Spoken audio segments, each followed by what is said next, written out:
So here we are again on the Hermeneutics course. We look at the School of Antioch. And the School of Antioch, in contrast with the School of Alexandria, School of Antioch was pay more attention to the historical sense of the text. Men like Jerome, the church father, attached supreme importance to the grammatical sense. So we are looking at, again, in that sense, very close to what we believe, what Jesus did, what the apostles did, what the early church did, what the Reformation did, and what new evangelicals are doing today. Let's look at some issues in the medieval church. One of the people you cannot, you have to go to, that is Augustine. Augustine lived in northern Africa in the 4th and 5th century. Of course, not complete, because he was born in 354 and he died in 430.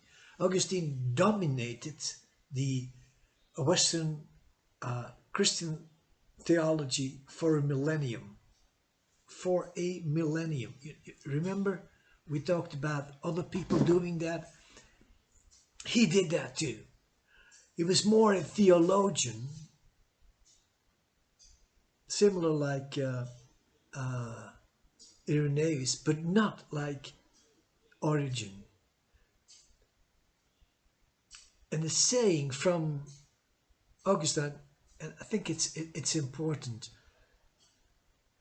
he said the following: the Bible was a narrative of the past, a prophecy of the future, and a description of the present. I think it's important to say that again, okay? The Bible was a narrative of the past, a prophecy of the future, and a description of the present. Augustine had an emphasis on faith, and he brought it into what we call hermeneutics. He would say you cannot understand a text, a biblical text, if you are not a believer. If you are a non-believer,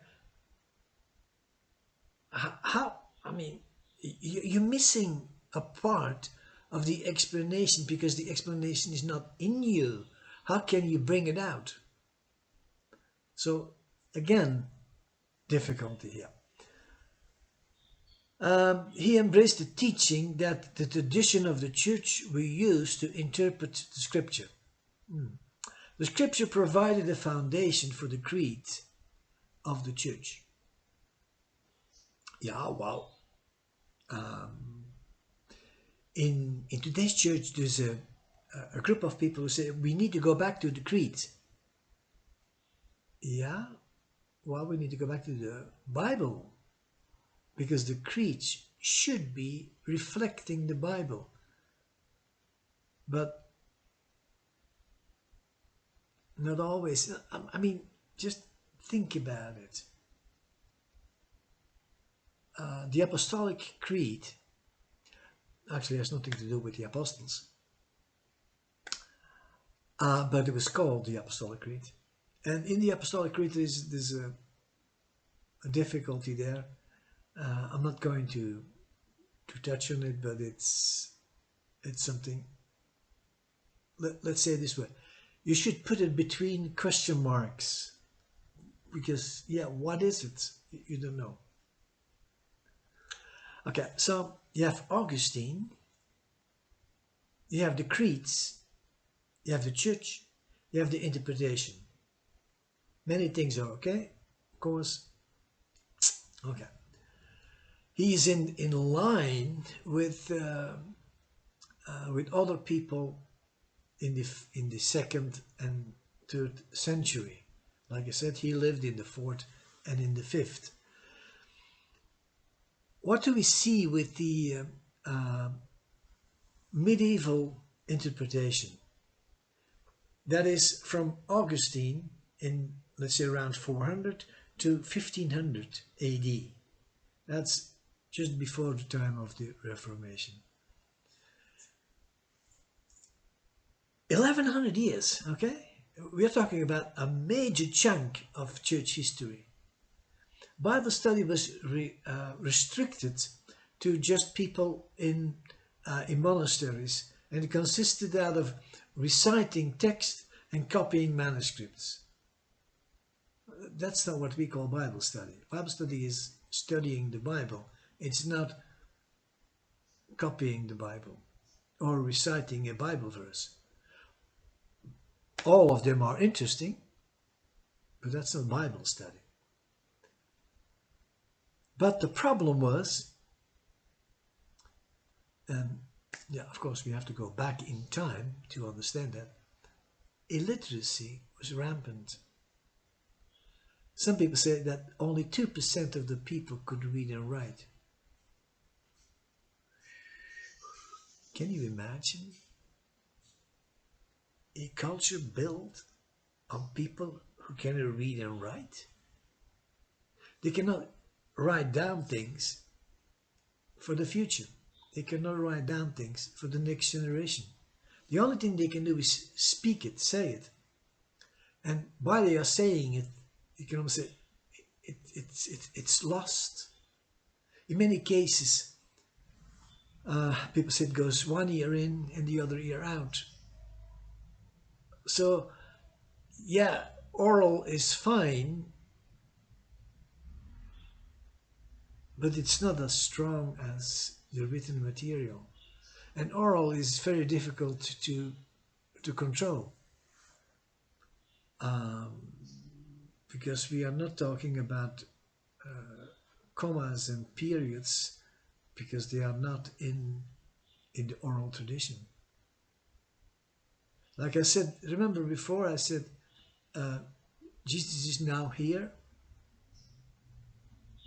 Jesus is nowhere. I mean, it's written the same. The spacing is different. But it's easy to get things changed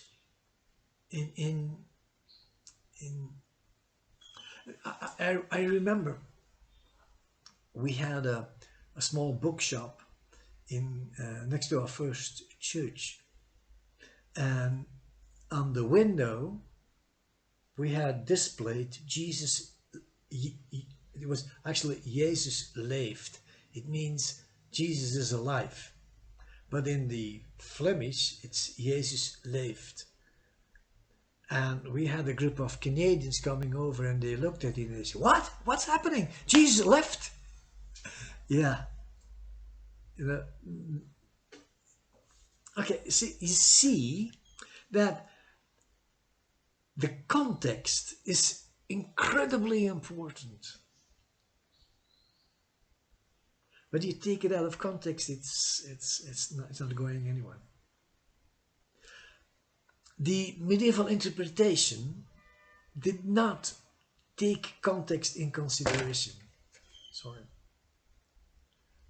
Illiteracy was everywhere. The Roman Church, just think about it, they claimed that they and they alone had the right to interpret Scripture. They actually went even further.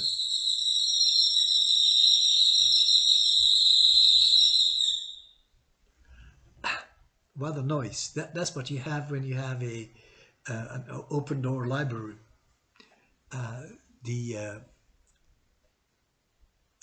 It's not a bird. I think it's a squirrel that makes that noise. Anyway, the Roman Church claimed to have the sole right to interpret Scripture.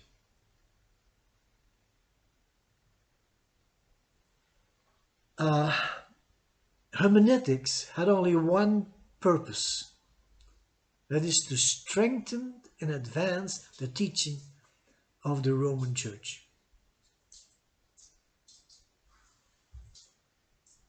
Oh, we have some birds here, and they have a problem.